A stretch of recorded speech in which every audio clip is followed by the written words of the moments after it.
Hey, I want to tell you about a new mini course that I have. It's called the 5 Minute Shift.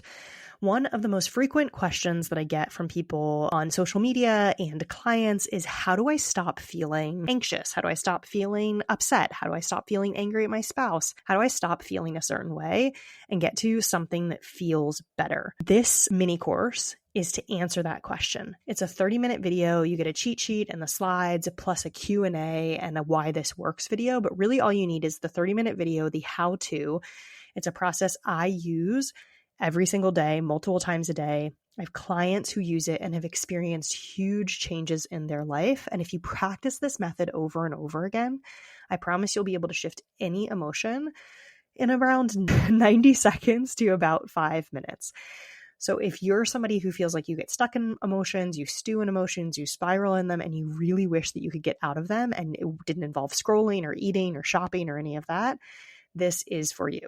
It's $29. There's a link in the show notes, and I hope you enjoy it. Welcome back to Calmer Conversations, the podcast where you learn how to help your brain become a calmer place to be so that it's easier to feel exactly how you want to feel in your daily life. Whether that's feeling calm and confident, content, or even joyful, or just like you've done enough of the right things at the end of the day, or all of the above. I'm Cecilia Mandrick. I'm a certified life coach, yoga therapist, and founder of the Calm Brain Academy. If you're ready to shift the patterns of self-sabotage, procrastination, daily overwhelm, people-pleasing, and perfectionism, you're in the right place. Not only is it possible to change the conversation between your brain and your body, when you do, you'll change your life in the process. And you're one step closer just by joining me today. Ready? Let's dive in. Hey, and welcome to Calmer Conversations. I'm Cecilia, your host. Today, we're going to talk about we're going to pose the question, what if it could be easy? If you're watching the video, if you watch on YouTube, I guess, you can see that I'm still here with the baby, and we're in this transition period. She's about 4.5 months old, where she still really wants to be with me all the time, but she needs more and more of my attention. So she's asleep right now. Hopefully she'll sleep through this episode. And we'll figure out where she goes from there. So I guess that's my way of saying I'm not sure how much longer she's going to be on the podcast. And it's a pleasure having her with me. And I'm sure all moms who've done this kind of dance of parenting and working, there starts to be a balance shift that happens at some point. And that's kind of where we are. Okay, so one of the kind of hesitations that people have before they start working with me or when we talk together is they think that change is going to be hard. And I get that, and we can talk a little bit about that. But what I want to pose right now is, what if change is easier than you think? And what if the calmness and the ease and the happiness and the confidence that you want in life can happen easier than you think without as much effort? And the reason why I want to pose this is because oftentimes we think we're going to have to put the most effort on the actual change we want to make. And I'm going to use a physical workout example because I think that that's generally understandable by most people, but I'm going to use a couple other examples too. So for instance, if somebody wants to be working out or moving their body more for any number of reasons, right? From anything from like longevity and health to they want a different shaped body to they want to alleviate knee pain or whatever it is. They have a reason they want to be working out and they're not doing it. And they think that all the hard work is going to be getting themselves to work out. And the reason everyone thinks that, and the reason why you might think that, is because oftentimes in the past, you've used action to change action, right? So the action is working out. You put all of your effort on the action part of change. And that makes a lot of sense to most people. To most of our brains, we're like, well, obviously, if I want to start working out and I want to take a different action, then I need to focus on taking different actions. What else would I do?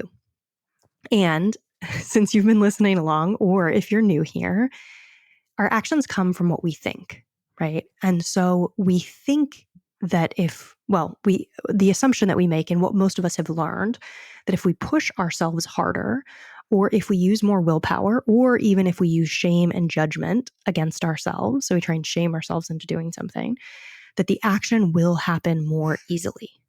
And so we push harder and harder and harder. And if you've been in this place, and I get a lot of clients coming to me at this time where they've been pushing, and they've been doing it for years, and it's worked up until some point, and then it just doesn't really work anymore.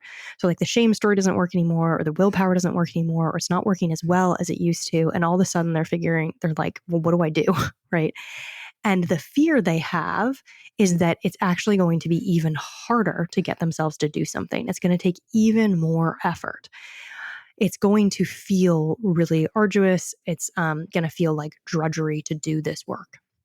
They're also worried about the amount of time that it's going to take in their life, because most of us don't have enough time, or we think we don't have enough time. That's probably a topic for a whole other day, but it's this hard thing. So I want you to check in with yourself. And if you're somebody who's either doing this work, or if you're someone who is kind of dabbling in this work or dipping your toe into this work, do you have a story about this work being hard, that it's going to take a lot of effort? And some of us just reflexively think of making a change, and we'll have the thought come up, that sounds hard, or that's going to take a long time, or that's going to take a lot of effort.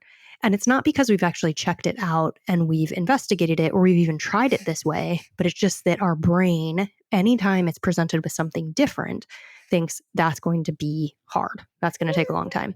And again, if we go back to the motivational triad, that makes a lot of sense, right? Your brain wants to conserve energy. It wants to avoid danger. It wants to seek pleasure. It wants to conserve energy is the big one here, right? So it doesn't want to do anything different, because doing something different very normally takes more effort from your brain. Sometimes your muscles, you're changing something, right? In a recent class that I gave, I talked about one of my kids, and they're writing, and they're doing the fist grip with a pencil, and they're trying to switch to the more like normal writing grip. And this is hard because their brain, they already know how to write and draw with that fist grip. And so their brain and their body doesn't really want to switch. It feels weird to switch. It takes extra effort, both physically and mentally, to switch. But the payoff is that if they figure out how to do that, that they will have more skills available to them later on, and more nuance in their writing capability, right? So there is a benefit. So what we're doing is kind of something similar, right? Your brain has figured out some method around doing something, right? It just created a neural pathway at some point in the past. And so, for instance, pushing yourself to work out, forcing yourself to work out. And that's okay. It worked for some period of time, but now you want to try something different. You think it's going to take a lot of effort. But the interesting thing is, I'm not going to say this goes without effort, because it does. And it can be uncomfortable to do something different. And you are creating a new neural pathway, and you are creating new energetic like muscle memory pieces within your brain and your body. But what this process and this question, what if it was easier than you think, is what if it could just take 5 minutes, right? So what if it could take a few minutes every single day that you start to tap into the story you're telling around, for instance, your body, or around exercising. And that story might be, I don't have time for it, right? It might be that simple. And instead of pushing yourself to work out, what you're doing is you're using your energy in a different way. You're using your energy to start to notice where your brain is in any given moment, what the story you're telling yourself. So you're no longer exerting emotional kind of blackmail on yourself, like shame. You're no longer kind of trying to force yourself to work out using cognitive power. Instead, what you're doing is you're shifting your brain to start to notice. So the effort that you're actually using is totally different.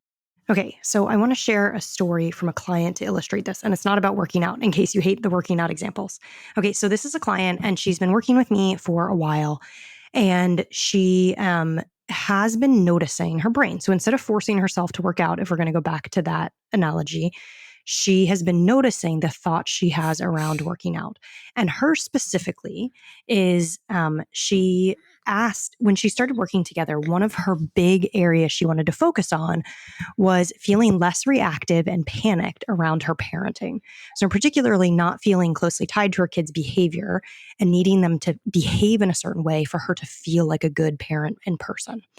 And so she's been working on noticing feelings, accepting how she's feeling. So that's where the main effort that she's been exerting, if you want to use that word, has been. So Instead of forcing herself to, for instance, keep her cool when her kid does something or stuffing down her anger, what she has been doing is noticing feelings, accepting her own feelings. Okay, so then this came up. She says, I noticed overall that I feel calmer and less reactive, but I didn't really have concrete proof until my oldest son received his first school detention last week. The school called me and explained what he'd done.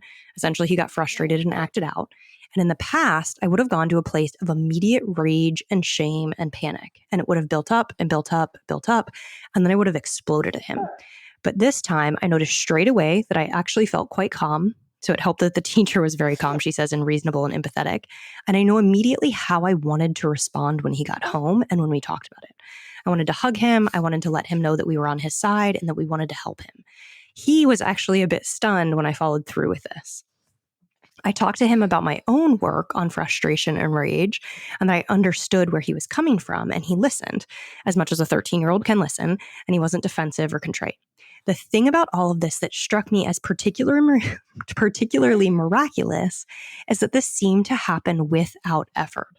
It didn't feel like I had to work at noticing and uncovering the story thought in the moment. It felt like it was effortless.